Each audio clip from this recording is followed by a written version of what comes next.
my way into the sun. All right, 25 minutes before 11 o'clock. Thank you for tuning in. Okay, this next interview is something I've been looking forward to. I've always been intrigued by the possibility that maybe the Bible had some secret coding in it that only now we're able to figure out. I know there have been some books. I think the Da Vinci Code might come to mind, but the disappointing thing about the Da Vinci Code is that it was fiction. Mm-hmm. Timothy Smith is a 35-year veteran of the art and antique appraisal and conservation of the artifacts and antiques profession. He's a researcher, a cryptographer, which helps with the topic we're going to talk about. His book is called The Chamberlain Key, Unlocking the God Code to Reveal Divine Messages Hidden in the Bible. Timothy, we've been looking forward to this one, or at least I have. Good morning, Timothy. Thank you for being on the show with us today. Good morning. Thanks so much for having me. Where are you? I'm in New York, actually. We have work to do on the history documentary. So we're doing stuff here, and I have other interviews here for the next 2 or 3 days. Yeah. So how long ago did you first decide that there might be a hidden code or a hidden message? Well, this is... there's a real backstory to this. It kind of starts with my mother's ancestry. There was a mystery concerning my mother's ancestry in the 1980s. Researching at the National Archives in Washington, I figured out who my maternal ancestors actually were. One thing led to another. And then, this whole thing is sort of kind of the holy grail of the intersection between spirituality and empirical science. And I think people have been waiting for something like this for a long time, something that's a complete sort of a slam dunk that answers sort of people's wanting to, reach out in a spiritual way and get connected with something, wonderful and cosmic in the universe, but also wanting that confirmed by very, very strict empirical science. And so it was in 1998 that I first uncovered what we're calling a key code, and it's exactly that. In the oldest manuscripts of the Hebrew Old Testament, in this case I got a hold of the Leningrad Codex, which was the oldest complete manuscript, and so in the book of Genesis, in the 30th chapter, I discovered a cryptological key code that literally unlocked the way the most pristine ancient Hebrew manuscripts were encrypted, using the most, elegant cryptological methods to communicate just a great deal of information. And so the first discovery, then I kept it under my hat for a while because I was sort of bogarting the information because I was trying to see where it would lead before I told anyone else about it. And this was all in my wheelhouse because of my profession and background, research background, ancient comparative studies and ancient communication devices and that sort of thing. I knew what I was looking at. I think some of the previous people who have dabbled into this and published things about it didn't really know what they were looking at because they weren't familiar with the historic context of these things. So when the texts that comprise the book that we call the Holy Bible, when those texts were first put together into one book, the book that we now know as the Bible, right. The way I understand it, there were other texts that I guess the people who put it together, they prayed about it, and I guess they felt like God told them use this, not that. Do those other texts have codes in them also? Well, remember, this is in the oldest manuscripts of what most people would call the Old Testament, and particularly the key code is in the book of Genesis. This is not New Testament text. This is why. So Eugene Ulrich, who is the chief translator of the biblical text of the Dead Sea Scrolls, wrote the foreword to the book. But his main point was to make sure everyone understood that, particularly where this key code was that I discovered, was absolutely unconditionally pre-Christian. from at least 200 or 300 BC. Right.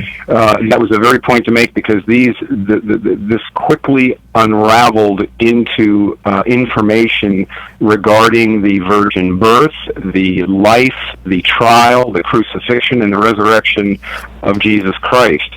So that, the first thing that someone would say was, okay, we can see this is intentional information. It's so complete and so complex.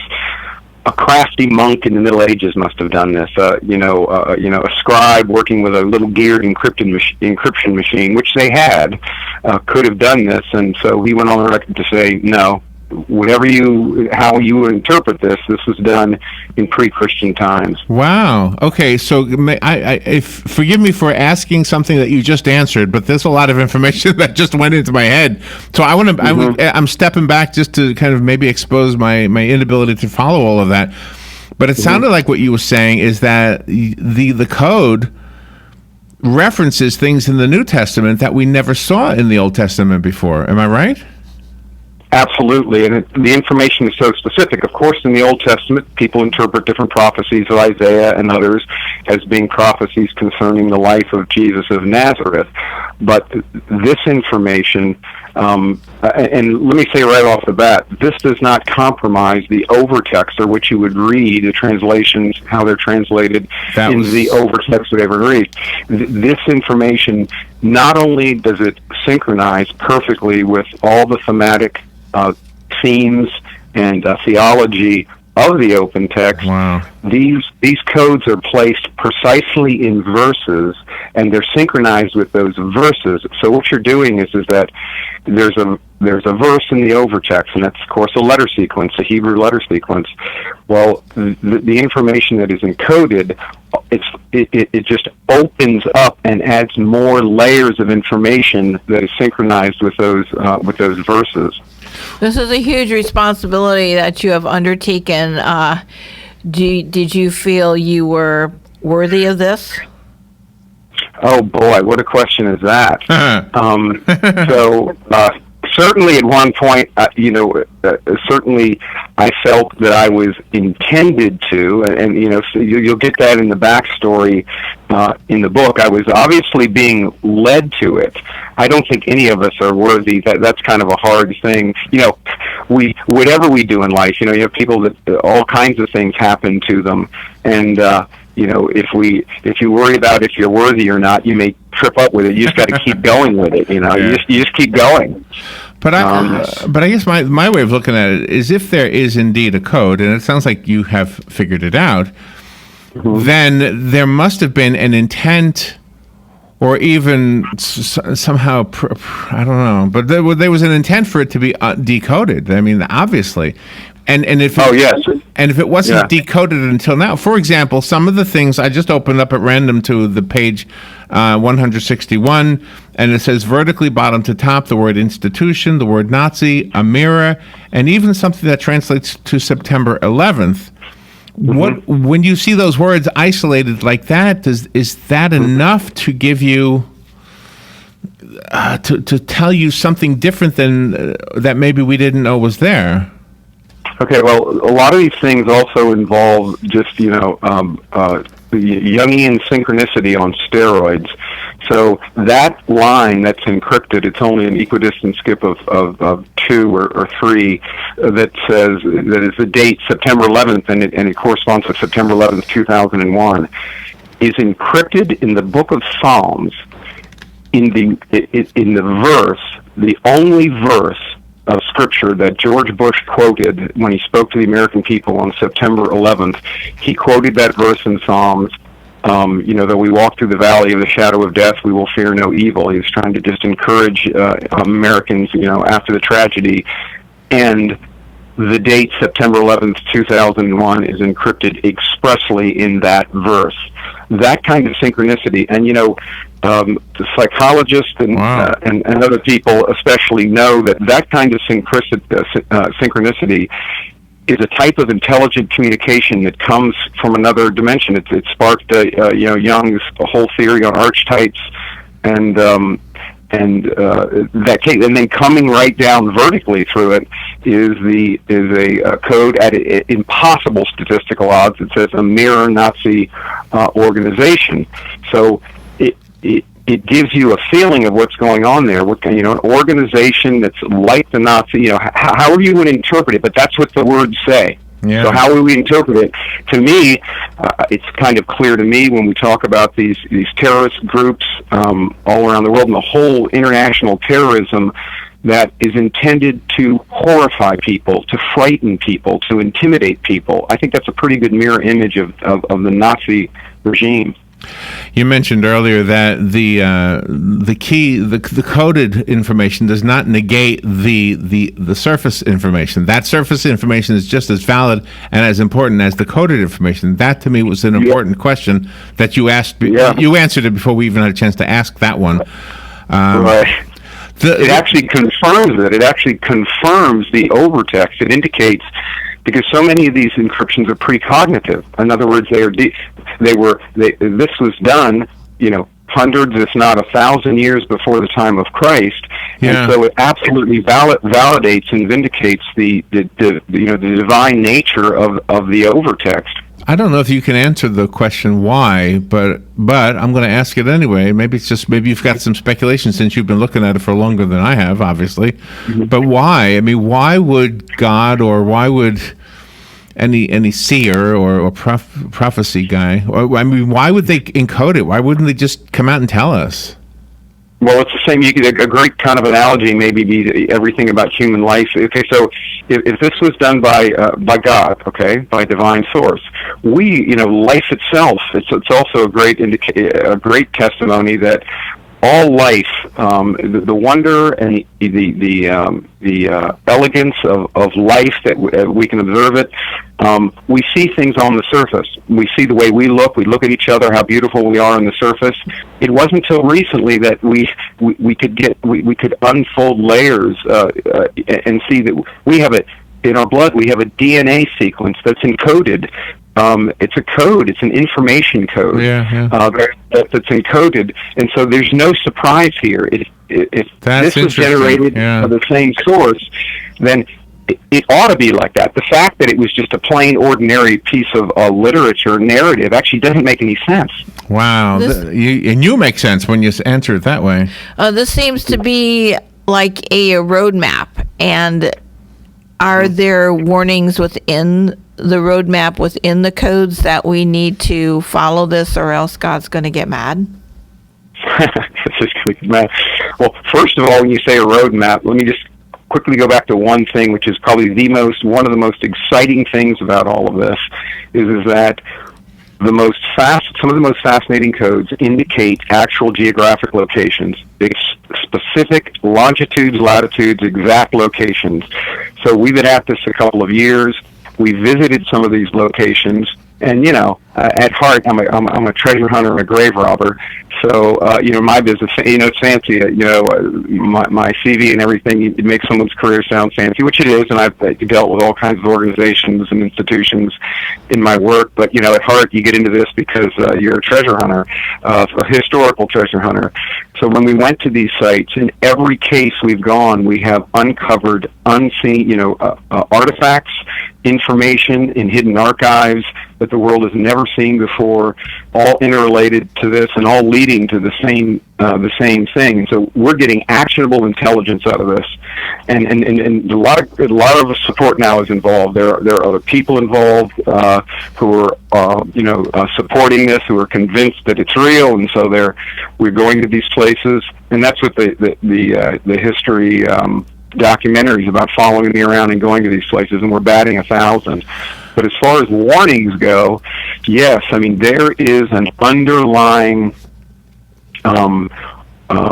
overarching warning having to do, again, interrelated with this sort of something coming to a head, a conflict coming to a head, on the dark side with the intent to, and we get the analogy, and where in the book of Esther, the Purim story, where there's this conspiracy to destroy, the people of God, or essentially a good and evil type thing. It's quite apparent. And then Esther, the hero of the story, a beautiful young woman, steps forward just at the last second with information that she had found out, given from her uncle Mordecai, to undo or to try to avert what was coming down. Wow. We have to take a little break, but we do have more time to spend with Timothy, so let's take a little break and be right back. The book is called The Chamberlain Key. If you're looking at the podcast, you see the cover of the book. I found it on Amazon, and you're getting good reviews. Let's take a little break and be right back with Timothy P. Smith. The book, again, is called The Chamberlain Key, Unlocking the God Code to Reveal Divine Messages Hidden in the Bible. We will be right back. The weather is brought to you by myfwc.com. Safe boating is no accidents. Partly sunny skies on this Thursday. It'll become breezy in the afternoon. High 77 along the coast, 82 inland. And mainly clear Thursday night. Lows in the mid and upper 50s and a few inland spots. About 67 along the coast. For Good Friday, partly sunny, breezy in the afternoon. High 79 on the coast, 84 inland. For Saturday, a breezy day with sun and some clouds. High 80 along the coast, 85 inland. From the Florida Weather Center, I'm meteorologist Joe Lundberg.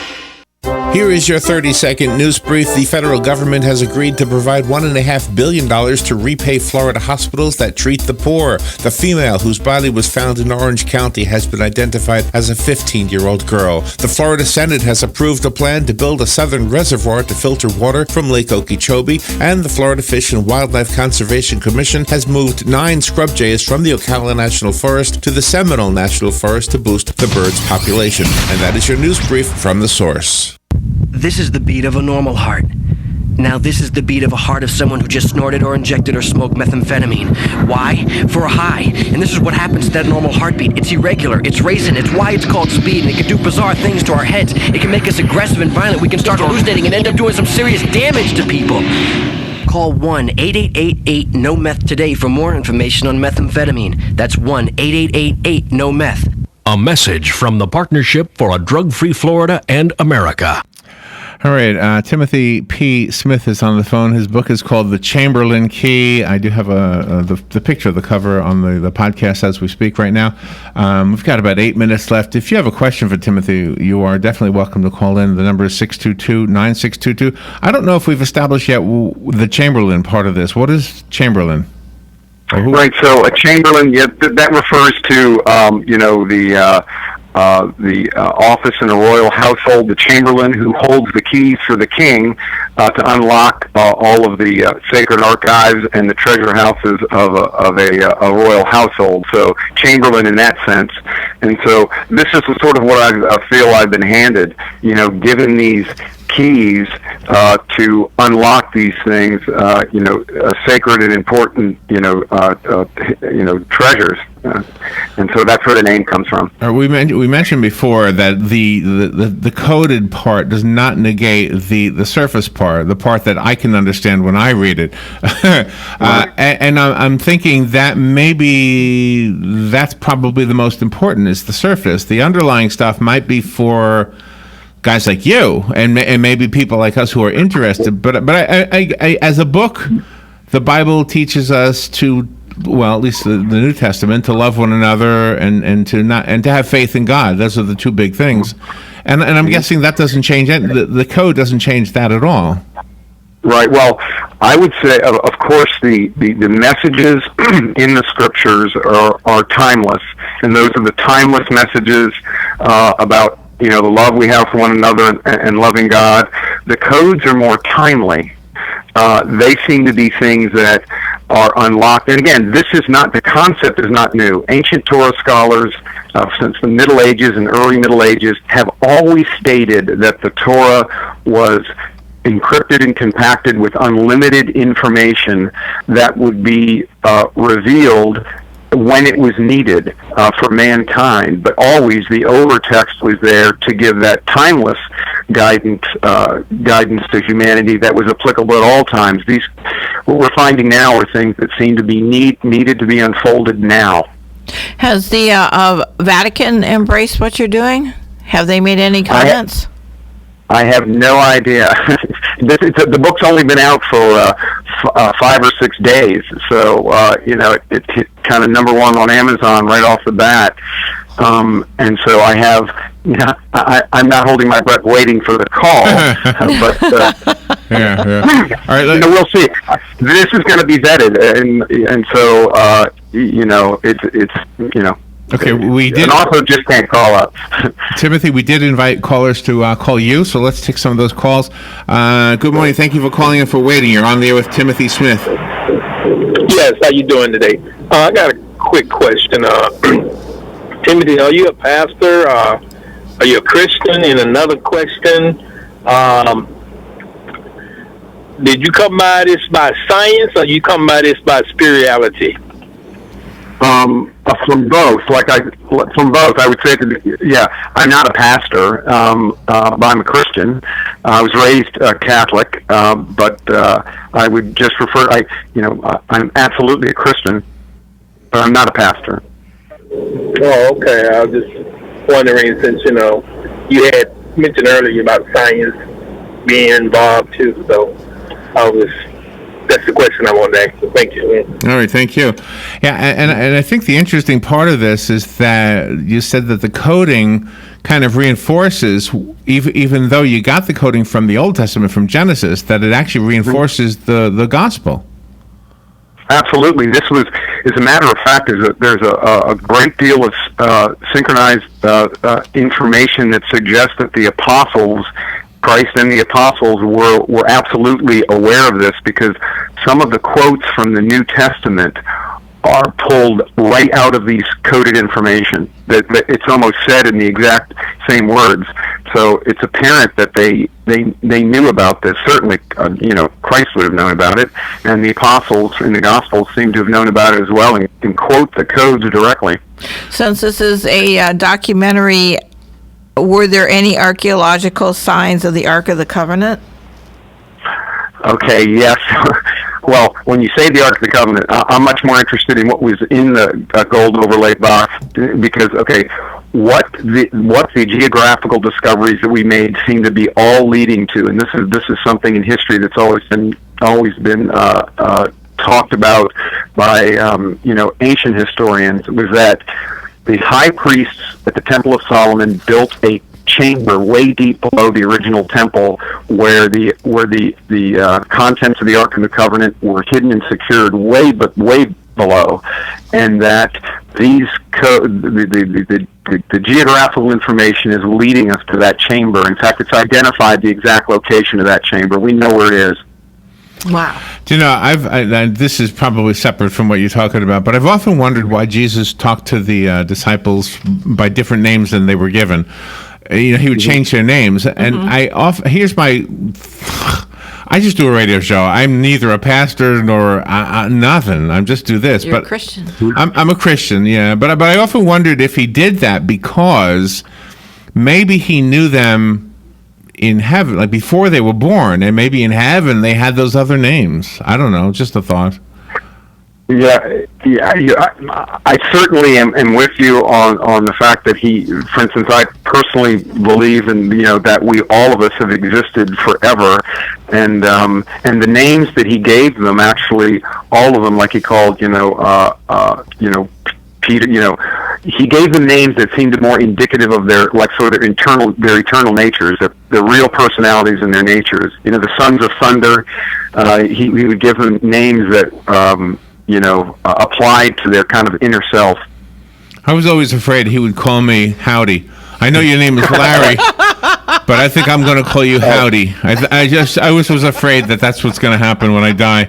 Right. Timothy, this is an amazing topic. I don't know what to say. I'm not an expert on this, but I'm looking at the reviews on Amazon, and it looks like a lot of people who are more educated on this than I ever will be are giving you 5 stars. So I have a copy of the book. I know we've got only, 28 seconds. So call me if you want the book. I'll put your name on it. The rest of us have to go buy it. It is available as a Kindle, by the way. And Timothy, do you have a website? Is it ChamberlainKey.com?